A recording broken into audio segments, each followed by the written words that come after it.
الوداع الوداع ماہ رمضان الوداع ہوا جاتا ہے رخصت ماہ رمضان۔ بخاری شریف سے کتاب الادب کے تحت ہماری گفتگو کا سلسلہ جاری و ساری ہے۔ یہاں سے آج ہم پڑوسیوں کے حقوق کے بارے میں گفتگو سماعت کریں گے۔ امام بخاری نے یہاں عنوان قائم کیا ہے باب الوساط بالجار، پڑوسی کی خیر خواہی کرنے کا بیان، اور اس عنوان کے تحت انہوں نے 7 تقریباً احادیث کا ذکر کیا ہے۔ سب سے پہلے انہوں نے یہاں پر سورۃ النساء کی آیت نمبر 36 ذکر کی ہے، اور اس کے اندر خاص کر ہمسائے کا ذکر کیا گیا ہے۔ تو بطور استشہاد اور بطور دلیل کے پڑوسی کے حقوق ہیں، باقاعدہ اللہ رب العزت نے قرآن مجید کے اندر بیان فرمایا۔ پھر انہوں نے اس کے بعد نبی پاک صلی اللہ علیہ وسلم کی احادیث کا سلسلہ شروع کیا۔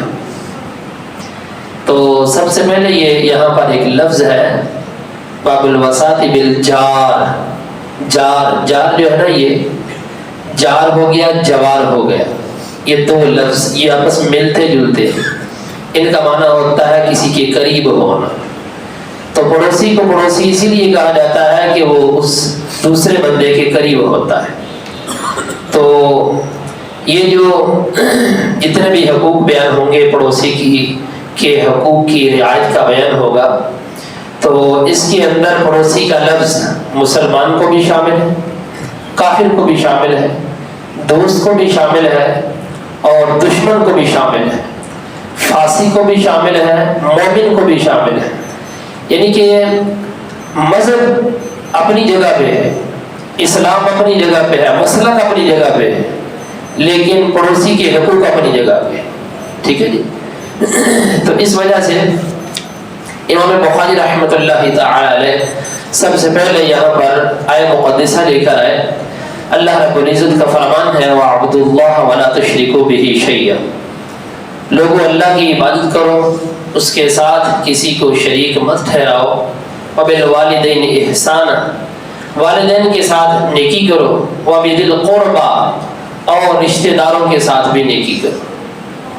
وَالْيَتَامَى وَالْمَسَاكِينَ، یتیموں کا خیال کرو اور مسکینوں کا بھی خیال کرو۔ وَالْجَارِ ذِي الْقُرْبَى وَالْجَارِ الْجُنُوبِ، قریبی ہمسائے کا بھی احساس کرو اور دور کے ہمسائے کا بھی احساس کرو۔ وَالصَّاحِبِ بِالْجَنبِ، اور کروٹ کے ساتھی کے ساتھ بھی نیکی کرو۔ وَابْنِ السَّبِيلِ، اور راہ گیر مسافر کے ساتھ بھی نیکی کرو۔ وَمَا مَلَكَتْ أَيْمَانُكُمْ، اور جو تمہارے دست نگر ہیں، جو تمہارے ماتحت ہیں، ان کے ساتھ بھی نیکی کرو۔ إِنَّ اللَّهَ لَا يُحِبُّ مَنْ كَانَ مُخْتَالًا فَخُورًا، بے شک اللہ مغرور متکبر کو پسند نہیں کرتا۔ یعنی کوئی بندہ غرور اور تکبر کی وجہ سے اپنے ماتحتوں سے اچھا سلوک نہ کرے، اپنے پڑوسیوں کے ساتھ اچھا سلوک نہ کرے، اللہ تعالیٰ ایسے لوگوں کو پسند نہیں فرماتا۔ یہ تفصیل دیکھیے قرآن نے خود بیان کر دی۔ سب سے پہلا حق اللہ کا ہے، اس کی عبادت کا، اور پھر اس کو اس کی ذات اور صفات میں ہر طرح سے یکتا سمجھنا، یعنی اس کی ذات و صفات میں کسی کو شریک نہ سمجھنا۔ اور پھر دوسرا جو حق ہے وہ والدین کا ہے۔ پھر والدین کے حقوق کے بعد اللہ رب العزت نے اعزا و قربا کی بات کی ہے، یتیم و مسکینوں کی بات کی ہے، اور پھر اللہ رب العزت نے قریب کا ہمسایہ اور دور کا ہمسایہ، والجار ذی القربى والجار الجنوب، قریب کا ہمسایہ اور دور کا ہمسایہ۔ یہاں پر امام مسلم نے ایک بات ذکر کی ہے کہ جار الجنوب، دور کا ہمسایہ، کہتے اگر اس کا دروازہ قریب ہی کیوں نہ ہو، اس دور کے ہمسائے سے مراد یہودی اور عیسائی ہے، یہودی اور عیسائی ہے، یہ دور کا جو ہمسایہ کہا گیا، کیونکہ وہ دین کے اعتبار سے تم سے دور ہے، اگرچہ اس کا دروازہ تمہارے دروازے کے قریب ہے، لیکن فرمایا اس کے ساتھ بھی بھلائی کرنی۔ اور پھر امام مجاہد نے ایک روایت نقل کی ہے کہ جار جرم سے مراد وہ آدمی ہے جو سفر میں تمہارا ساتھی ہے، جار جرم سے مراد یہ ہے۔ پھر اس کے علاوہ بھی مزید اقوال مذکور ہے، لیکن یہ دو قول سمجھ کے زیادہ قریب ہے۔ اب اس کے بعد امام بخاری رحمۃ اللہ تعالی علیہ جو حدیث ذکر آئے ہیں یہاں پر، ان کے راویان کے اندر اسماعیل بن ابی اویس کا نام ہے، اور پھر مالک، امام مالک کا نام ہے، وہ یحییٰ بن سعید سے روایت کرتے ہیں، اور وہ کہتے ہیں کہ مجھے خبر دی ہے ابوبکر بن محمد نے، وہ عمرہ سے، حضرت عائشہ رضی اللہ تعالی عنہا سے۔ یہ جو عمرہ ہے، عمرہ یہ حضرت عائشہ رضی اللہ تعالی عنہا کی بھانجی ہے، یہ حضرت عمرہ رضی اللہ تعالی عنہا ہے۔ تو یہ حضرت عبد الرحمن بن ابی بکر ان کی یہ بیٹی تھی، یہ تو انہوں نے ان کو اپنے پاس رکھ لیا تھا، حضرت عمرہ کو حضرت عائشہ صدیقہ رضی اللہ عنہا نے، تو ان کی خدمت وغیرہ کیا کرتی تھی حضرت عمرہ۔ تو بہت ساری حدیثیں ایسی ہیں جو حضرت عمرہ سے مروی، چونکہ انہوں نے حضرت عائشہ کی خدمت کی، حضرت عائشہ سے بار بار حضور کی باتیں سنا کرتی تھی۔ تو یہاں پر یہ جو روایت حضرت عمرہ سے، حضرت عمرہ حضرت عائشہ سے روایت کرتی ہیں۔ حضرت عائشہ رضی اللہ عنہ نبی پاک علیہ الصلوۃ والسلام سے روایت کرتی ہیں کہ سرکار نے فرمایا ما زال یوصینی جبریل بالجاری حتی ظننت انہ یورثہ، کہ اللہ تبارک و تعالیٰ نے جبریل کے ذریعے سے مجھے وصیت کی پڑوسی کے بارے میں، اتنی وصیت کی یہاں تک کہ مجھے گمان ہونے لگا کہ اللہ تبارک و تعالیٰ پڑوسی کو وراثت کے اندر بھی حقدار بنا دے، یعنی اتنی وصیت کی، اس کے حقوق کی اتنی رعایت کی جائے گی۔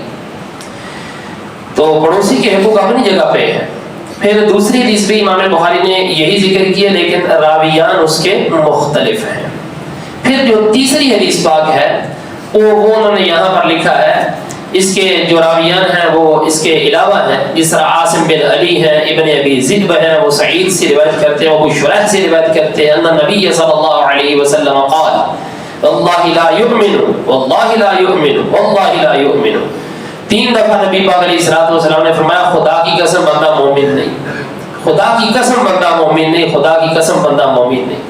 قیل ومن یا رسول اللہ، لوگوں نے پوچھا حضور بتائیے آپ کس بندے کی بات کر رہے ہیں کہ بندہ مومن نہیں؟ فرمایا الذی لا یأمن جارہ بوائقہ، جس کا پڑوسی اس کے پڑوسی کی شرارتوں سے محفوظ نہیں ہے، وہ بندہ مومن نہیں۔ یعنی جو بندہ اپنے پڑوسی کی شرارتوں سے محفوظ ہی نہ رہتا، جو دوسرے کو ایذا دیتا، تکلیف دیتا ہے، وہ بندہ مومن نہیں۔ علامہ بدر الدین عینی فرماتے ہیں لا یأمن کا مطلب یہاں پر، لا یؤمن کا مطلب یہاں پر یہ ہے بندہ مومن نہیں، مطلب یہ کامل مومن نہیں۔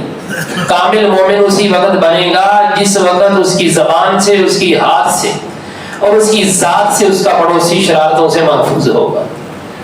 سارا کوڑا کرکٹ کٹ کے اپنے گھروں تے دوسرے ہمسائے دے مس لگے رکھ دینا، یا اپنا جو ہے وہ مکان زیر تعمیر ہے تو راہگیروں کو اس کے کوڑے کرکٹ کی وجہ سے، کچرے کی وجہ سے گزرنے میں تکلیف ہو رہی ہے، گلیاں پھلانگ کے آنا پڑتا ہے، حالانکہ وہ جو کچرا وغیرہ ڈھیر ہے اس کو چھوٹا کر کے بھی رکھا جا سکتا ہے، اس کے اندر احتیاط بھی برتی جا سکتی ہے، یہاں سے لوگ آسانی سے گزر سکیں۔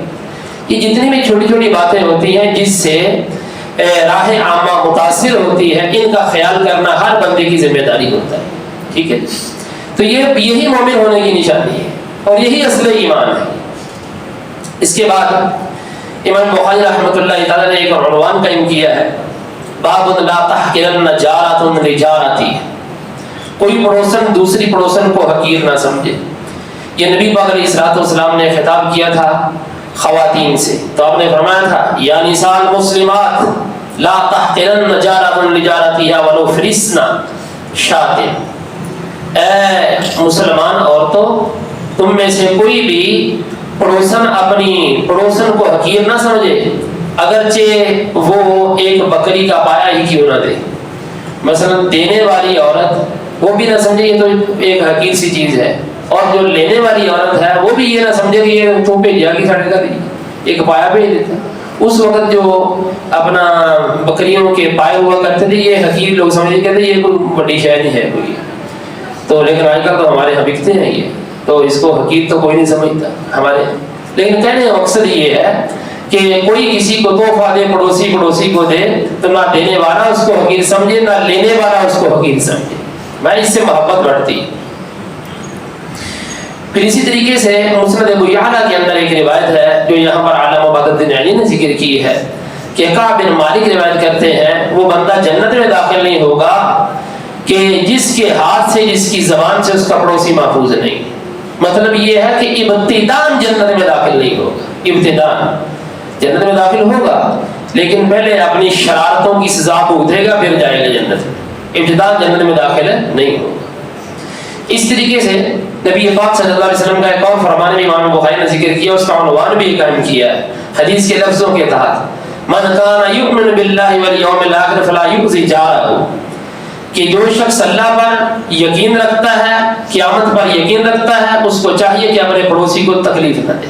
لا یؤذی جارہ. اب یہ جو لفظ ہے دیکھیے, ایک تو یہ ہے کہ من کان یؤمن باللہ والیوم الاخر فلا یؤذی جارہ, جو اللہ پر یوم آخرت پر یقین رکھتا ہے, ایمان رکھتا ہے, اس کو چاہیے کہ اپنے پڑوسی کو تکلیف نہ دے. تو دوسرا جملہ اس کا وہ یہ ہے من کان یؤمن باللہ والیوم الاخر, جو اللہ پر یوم آخرت پر ایمان رکھتا ہے, فلیکرم ضیفہ, اس کو چاہیے کہ اپنے مہمان کی عزت کرے.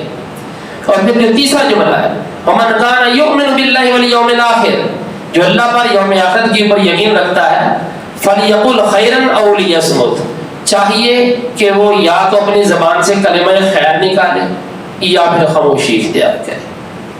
یہ تین جملے ہیں, تین جملے. ان تینوں جملوں کو محدثین نے کہا ہے نبی پاک علیہ الصلوۃ والسلام کے جامع کلمات میں سے. ویسے تو نبی پاک علیہ الصلوۃ والسلام کی ساری باتیں ہی جامع ہیں, لیکن یہ جامع الکلم میں سے ہے. وہ کیسے علامہ بدر الدین عینی نے اس کے اندر جو ایک تجزیہ کیا ہے وہ بڑی پیاری بات ہے. وہ کہتے دیکھیے نبی پاک صلی اللہ علیہ وسلم نے پہلے جو دو جملے فرمائے ہیں کہ جو اللہ پر یوم آخرت پر یقین رکھتا ہے اس کو چاہیے کہ پڑوسی کو ایذا نہ دے, اور جو دوسرا جملہ ہے کہ مہمان کی عزت کرے, تکریم کرے. ان دو کا تعلق بندے کے فعل کے ساتھ ہے, فعل کے ساتھ. مہمان کی بھی عزت کرنی ہے, پڑوسی کی بھی عزت کرنی, بندے کا فعل ہے یہ. اور جو تیسرا جملہ ہے جو اللہ پر یوم آخرت پر یقین رکھتا ہے, ایمان رکھتا ہے, اس کو چاہیے یا تو وہ خاموشی اختیار کرے یا پھر کلمہ خیر بول لے. اس کا تعلق قول کے ساتھ ہے, بولنے کے ساتھ ہے. دیکھیے سرکار علیہ الصلوۃ والسلام کی باتیں کتنی جامع ہیں. پہلے دو بندے کے فعل بیان کیے, پھر بندے کا قول بیان کیے. پتہ یہ چلا کہ وہ بندہ کامل یقین رکھنے والا ہے اللہ پر یوم آخرت کے اوپر, جس کے فعل سے, جس کے قول سے دوسرے لوگ محفوظ ہیں.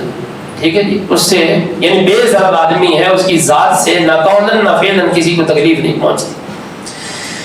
پھر جو ہے وہ یہی حدیث پاک ہے لیکن الفاظ تھوڑے سے زیادہ ہیں, اور اس کے اندر ایک بڑا ہی حکمت کا پہلو ہے. اور اس حدیث کے راوی بھی مختلف ہیں. یہ ابو شرح عدوی ہیں, یہ کہتے ہیں سمعت اذنایا وابصرت عینایا, میرے کانوں نے سنا ہے اور میری آنکھوں نے دیکھا ہے. حين تکلم النبی صلی اللہ علیہ وسلم, جس وقت نبی پاک علیہ الصلوۃ والسلام یہ جملے ارشاد فرما رہے تھے, یعنی انہوں نے وہ پس منظر بھی نقل کیا کہ میرے کان خود سن رہے تھے اور میری آنکھیں خود دیکھ رہی تھی جس وقت حضور ارشاد فرما رہے تھے. وہ یہی جملے ہیں. لیکن جو دوسرا جملہ ہے ومن کان یؤمن باللہ والیوم الاخر فلیکرم ضیفہ جائزتہ, جو اللہ پر اور یوم آخرت کے اوپر ایمان رکھتا ہے وہ مہمان کی عزت کرے. عرض کیا گیا حضور وما جائزتہ, اس کی عزت کتنے دنوں تک کرے, اس کی مدت کیا, ما جائزتہ مہمان کی. فرمایا یوم و لیلۃ والضیاف ثلاثۃ ایام, فرمایا ایک دن اور ایک رات اور 3 دن تک مہمانی. فما کان وراء ذلک فهو صدقۃ علیہ, اور جو 3 دن سے زائد کسی کے پاس رہے اور جو وہ اس کو پیش کرے تو وہ اس کے اوپر صدقہ ہوتا ہے. ومن کان یؤمن باللہ والیوم الاخر فلیقل خیرا او لیصمت, جو اللہ پر یوم آخرت کے اوپر یقین رکھتا ہے اس کو چاہیے کہ کلمہ خیر بولے یا خاموشی اختیار کرے۔ یہ 3 جملے مکمل ہوئے۔ جو دوسرا جملہ ہے اس کے تحت علامہ خطابی نے ایک بات کہی، بلکہ اس حدیث کے اندر معنی یہ ہے کہ ایک دن اور ایک رات جو مہمان کو کھانا پیش کرنا ہے نا اس کے اندر تکلف کرے۔ تکلف مطلب یہ ہے کہ اپنی استطاعت کے مطابق جتنا بھی ہو سکتا ہے بڑھ چڑھ کر اس کے اوپر ایک دن اور ایک رات خرچ کرے۔ اور پھر اس کے بعد جو 2 دن ہے، 2 دن اس کے اندر جو ماہ حضر ہے وہ پیش کرے، یعنی جو بھی گھر کے اندر پکتا ہے اس کو پیش کرے۔ 3 دن تک مہمانی ہو گئی۔ پہلے دن اور رات تکلف کرنا کھانے میں، بقیہ جو 2 دن ہے ماہ حضر پیش کریے، 3 دن تک مہمانی۔ اور پھر جو اس سے اگلے دن ہے وہ جو رہتا ہے آپ کے پاس، جو بھی تم پیش کرو گے یہ اس کی ذات کے اوپر صدقہ ہو جائے گی۔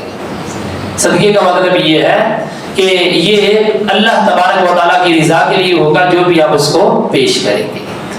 یہ نبی پاک صلی اللہ علیہ وآلہ وسلم کے فرامین کے اندر ہمارے واسطے ہر حوالے سے رہنمائی موجود ہے، چاہے مہمان کی تکریم ہے، چاہے جو ہے وہ پڑوسی کی ہے، چاہے بندے کے اپنے قول سے ہے، کہ انسان بندہ مومن وہ ہے جس کی زبان سے، جس کے ہاتھ سے، جس کی ذات سے دوسرے مومن بندے محفوظ ہیں۔ تو یہی حقیقت میں مسلمانی۔ ایک اور حدیث اسی کے اندر ہے، پھر ہماری گفتگو ختم ہو جائے گی۔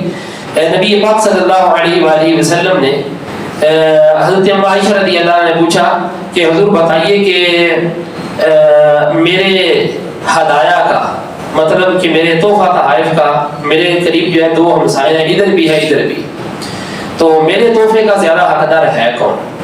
تو سرکار دو عالم صلی اللہ علیہ وسلم نے فرمایا کہ الا اقربہما منکی بابا، جس کا دروازہ تیرے دروازے کے زیادہ قریب ہے تیرے ہدیے کا وہ زیادہ حقدار ہے۔ پہلے جس کا دروازہ تیرے دروازے کے زیادہ قریب ہے۔ اور یہاں پر یہ بھی محدثین نے لکھا ہے کہ کہاں کہاں تک پڑوس ہے۔ مولا علی کا بھی ایک فرمان ہے، فرمایا کہ 40 گز دائیں بائیں آگے پیچھے یہ پڑوس میں شامل ہے۔ اچھا، اس کے علاوہ بھی روایات ملتی ہیں۔ بہرحال کہنے کا مقصد یہ ہے کہ جو حق کے پڑوس میں چیزیں شامل ہیں تو وہ بندے کی قربتیں، جتنی بھی قربتیں ہیں، جس محلے کے اندر انسان رہتا ہے، جس علاقے کے اندر انسان رہتا ہے، تو اس کے مومن ہونے کا ثبوت اس کی ذات سے ملے گا کہ کتنا ثبوت ہے کہ بندہ یہ کتنا کا مومن ہے۔ وہ اپنا نمازیں، تہجدیں، قرآن کی تلاوتیں اور یہ جتنے بھی نیک اعمال ہیں ان کا تعلق بندے کی اپنی ذات کے ساتھ ہے۔ یہ تعلق باللہ ہے، یہ جو تعلق بالعباد ہے یہ اس وقت پتہ چلتا ہے جس وقت بندہ معاشرے کے اندر بات قدم رکھتا ہے کہ اس کی ذات اور اس کے فعل اور اس کے قول سے کتنے لوگ محفوظ ہیں۔ اصل مسلمانی یہ دعا ہے اللہ رب العزت ہم سب کو قرآن و سنت کے فہم کی برکتیں عطا فرمائے۔